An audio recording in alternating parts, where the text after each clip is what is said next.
नमस्कार दोस्तों, स्वागत है हमारे चैनल में। दोस्तों, इस वीडियो के अंदर अभी हम लोग इंडियन हिस्ट्री के वैदिक संस्कृति के जो 1500 ईस्वी पूर्व से लेकर 600 ईस्वी पूर्व तक माना जाता है कि 40 मोस्ट इम्पोर्टेंट क्वेश्चनों को देखने वाले हैं। और ये सारे ही क्वेश्चन हैं जो रेलवे के एग्ज़ाम में सबसे ज़्यादा बार पूछे गए हैं, ठीक है। और आने वाले दिनों में भी इन एग्ज़ामों में पूछा ही जाएगा, तो आप इन्हें एक एक क्वेश्चन को रट लीजिए। उससे पहले चैनल पर नए हैं तो जीके सेंटर चैनल को सब्सक्राइब कर ले, साथ ही जो पास वाली घंटी का निशान है उसे भी ऑन कर दे, ठीक है।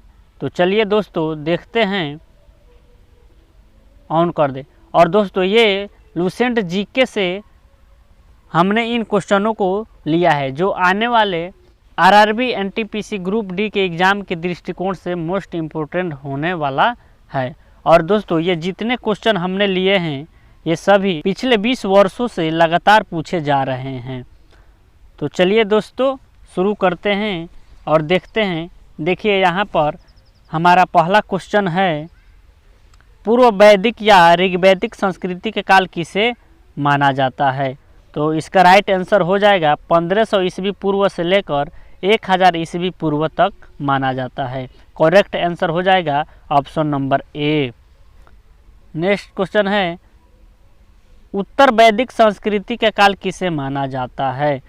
तो इसका करेक्ट आंसर हो जाएगा 1000 ईस्वी पूर्व से लेकर 600 ईस्वी पूर्व, option number B right answer हो जाएगा। क्वेश्चन देखते हैं। नेक्स्ट क्वेश्चन है, आर्य शब्द का शाब्दिक अर्थ है। तो आर्य शब्द का शाब्दिक अर्थ श्रेष्ठ या कुलीन होगा, option number B correct answer हो जाएगा। अगला क्वेश्चन देखते हैं दोस्तों, प्रारंभिक आर्यों के बारे में निम्न कथनों में से कौन सा सही नहीं है। तो प्रारंभिक आर्यों के बारे में कौन सा सही नहीं है, तो इसका करेक्ट आंसर हो जाएगा, वे मुख्यतः नगरों में निवास करते थे, यही सही नहीं है, option number D right answer हो जाएगा। नेक्स्ट क्वेश्चन है दोस्तों, इनमें से किस फसल का ज्ञान वैदिक काल के लोगों को नहीं था। तो इसका करेक्ट आंसर हो जाएगा तंबाकू का, ऑप्शन नंबर डी, तंबाकू का ज्ञान वैदिक काल के लोगों को नहीं था। बाकी जौ, गेहूं और चावल का ज्ञान उन्हें था। नेक्स्ट क्वेश्चन है, उत्तर वैदिक काल के वेद विरोधी और ब्राह्मण विरोधी धार्मिक अध्यापकों को किस नाम से जाना जाता था। तो इसका राइट आंसर हो जाएगा श्रमण के नाम से जाना जाता था, correct answer option number B. Next question है, वैदिक गणित का महत्वपूर्ण अंग है।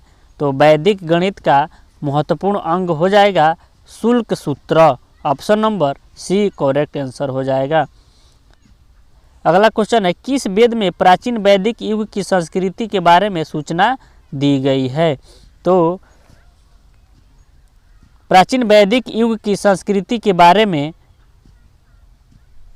ऋग्वेद में दी गई है। ऋग्वेद में प्राचीन वैदिक युग की संस्कृति के बारे में सूचना दी गई है, करेक्ट आंसर ऑप्शन नंबर ए।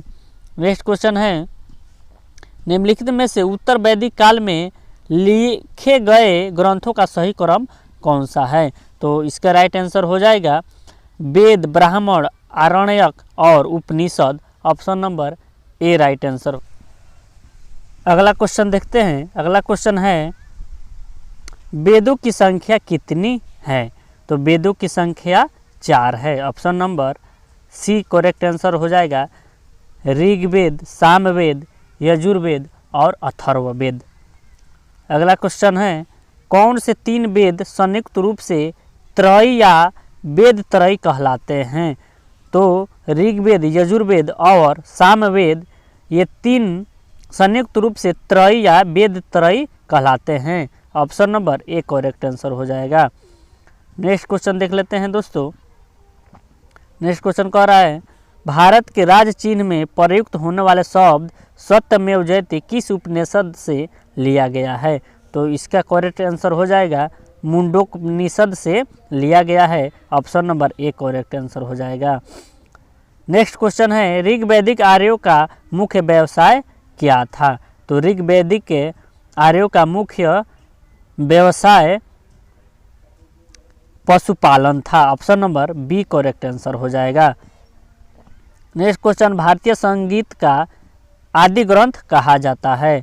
तो भारतीय संगीत का आदि ग्रंथ सामवेद को कहा जाता है। Option number D correct answer हो जाएगा। क्वेश्चन नंबर 15 है प्रथम विधि निर्माता कौन है। तो प्रथम विधि निर्माता मनु को कहा जाता है। Option number A correct answer हो जाएगा।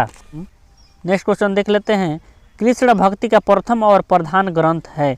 तो कृष्ण भक्ति का प्रथम और प्रधान ग्रंथ श्रीमद् भागवत गीता है। Option number B correct answer हो जाएगा। क्वेश्चन नंबर 17 है ऋग्वेद में संपत्ति का प्रमुख रूप क्या है। तो ऋग्वेद में संपत्ति का प्रमुख रूप हो जाएगा गोधन। Option number A correct answer हो जाएगा। अगला क्वेश्चन है दोस्तों देखिएगा ऋग्वेद के किस मंडल में शूद्र का उल्लेख पहली बार मिलता है। तो ऋग्वेद में शूद्र का उल्लेख 8वें मंडल में मिलता है। Option number B correct answer हो जाएगा। अगला क्वेश्चन देख लेते हैं। अगला है कि पुराणों की संख्या कितनी है। तो पुराणों की संख्या 18 है। Option number A correct answer हो जाएगा। नेक्स्ट क्वेश्चन है वैदिक धर्म का मुख्य लक्षण इनमें से किसकी उपासना था। तो वैदिक धर्म का मुख्य लक्षण इनमें से प्रकृति का था। ऑप्शन नंबर ए प्रकृति। क्वेश्चन नंबर 21 है किस देवता के लिए ऋग्वेद में पुरंदर शब्द का प्रयोग हुआ है। तो पुरंदर शब्द का प्रयोग ऋग्वेद में इंद्र देवता के लिए हुआ है। Option number A correct answer हो जाएगा। क्वेश्चन नंबर 22 है सुलभ सूत्र किस विषय से संबंधित पुस्तक है। तो सुलभ सूत्र ज्यामिति विषय से संबंधित है। Option number A correct answer हो जाएगा। क्वेश्चन नंबर 23 है अस्तो मा सद्गम्य तमसो मा ज्योतिगम्य मृत्योर्मा अमृतम गम्य कहाँ से लिया गया है। तो इसका करेक्ट आंसर होगा उपनिषद से। ऑप्शन नंबर ए उपनिषद से लिया गया है। नेक्स्ट क्वेश्चन है आर्य भारत में बाहर से आए और सर्वप्रथम बसे थे। तो आर्य भारत में बाहर से आए और सर्वप्रथम पंजाब में बसे थे। Option number C correct answer हो जाएगा। क्वेश्चन नंबर 25 है सूची 1 को सूची 2 से सुमिलित कीजिए।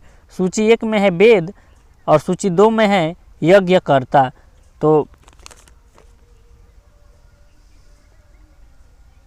यज्ञकर्ता है। तो ऋग्वेद का यज्ञकर्ता होता या होत्री को कहते हैं। यजुर्वेद के अथर्वयु को, सामवेद को उद्गाता या उद्गात्री को और अथर्ववेद को ब्रह्मा को कहा जाता है। तो option number A correct answer हो जाएगा। अगला क्वेश्चन देख लेते हैं। अगला क्वेश्चन कह रहा है कि वेदों को अपौरुषेय क्यों कहा गया। वेदों को अपौरुषेय क्यों कहा गया। तो इसका करेक्ट आंसर हो जाएगा ए क्योंकि वेदों की रचना देवताओं द्वारा की गई है। Option number A correct answer हो जाएगा। क्वेश्चन नंबर 27 है वैशेषिक दर्शन के प्रतिपादक है। तो वैशेषिक दर्शन के प्रतिपादक उलूक कणद है। Option number C correct answer हो जाएगा। क्वेश्चन नंबर 28 है मीमांसा या पूर्व मीमांसा दर्शन के प्रतिपादक है। तो मीमांसा या पूर्व मीमांसा दर्शन के प्रतिपादक जैमिनी थे। ऑप्शन नंबर ए हो जाएगा जैमिनी। वेदांत या उत्तर मीमांसा दर्शन के प्रतिपादक है। तो इसका राइट आंसर हो जाएगा Badarayana. Option number B Badarayana. Question number 30 देखते हैं ऋग्वेद का कौन सा मंडल पूर्णतः सोम को समर्पित है। तो ऋग्वेद का 9वां मंडल पूर्णतः सोम को समर्पित है। Option number C correct answer हो जाएगा। क्वेश्चन नंबर 31 है प्रसिद्ध 10 राजाओं का युद्ध 10 राज युद्ध किस नदी के तट पर लड़ा गया। तो इसका करेक्ट आंसर हो जाएगा परुष्णी नदी के तट पर 10 राज का युद्ध लड़ा गया। Option number D correct answer हो जाएगा। क्वेश्चन नंबर 32 है धर्मशास्त्रों में भू राजस्व की दर क्या है? तो धर्मशास्त्रों में भू राजस्व की दर 1/6 है। Option number C correct answer हो जाएगा। क्वेश्चन नंबर 33 है 800 ईसा पूर्व से 600 ईसा पूर्व के काल को किस युग से जुड़ा है? तो 800 ईसा पूर्व से 600 ईसा पूर्व का काल ब्राह्मण युग से जुड़ा है। Option number A correct answer हो जाएगा। क्वेश्चन नंबर 34 है किस काल में अछूत की अवधारणा स्पष्ट रूप से उदित हुई? तो धर्मशास्त्र के काल में अछूत की अवधारणा स्पष्ट रूप से उदित हुई। Option number D correct answer हो जाएगा। क्वेश्चन नंबर 35 है एशिया माइनर स्थित बोगाजकोई का महत्व इसलिए है कि, तो एशिया माइनर स्थित बोगाजकोई का महत्व वहाँ जो अभिलेख प्राप्त हुए हैं उनमें 4 वैदिक देवताओं, थोड़ा छोटा कर लेते हैं, 4 वैदिक देवताओं इंद्र, मित्र, नास्तय का उल्लेख मिलता है। Option number A correct answer हो जाएगा। क्वेश्चन नंबर 36 देखते हैं। 36 कह रहा है कि गायत्री मंत्र देवी सवित्री को संबोधित किस पुस्तक में मिलता है? तो इसका करेक्ट आंसर हो जाएगा ऋग्वेद में गायत्री मंत्र का उल्लेख मिलता है। Option number A correct answer हो जाएगा। क्वेश्चन नंबर 37 है न्याय दर्शन को प्रचारित किया था? तो न्याय दर्शन को प्रचारित किसने किया था? गौतम ने। ऑप्शन नंबर बी हो जाएगा, गौतम ने न्याय दर्शन को प्रचारित किया था। क्वेश्चन नंबर 38 है प्राचीन भारत में निष्क से जाने जाते थे? तो प्राचीन भारत में निष्क स्वर्ण आभूषण को जाने जाते थे। Option number A correct answer हो जाएगा। क्वेश्चन नंबर 39 है योग दर्शन के प्रतिपादक हैं? तो योग दर्शन के प्रतिपादक पतंजलि है। Option number A correct answer हो जाएगा। दोस्तों आज के इस वीडियो का अंतिम क्वेश्चन 40 नंबर है कि उपनिषद पुस्तकें हैं? तो आप इस क्वेश्चन का कमेंट बॉक्स में ज़रूर कमेंट करें और साथ ही यह बताएं कि ये वीडियो आपको कैसी लगी। मिलते हैं नेक्स्ट वीडियो में, तब तक के लिए जय हिंद, वंदे मातरम।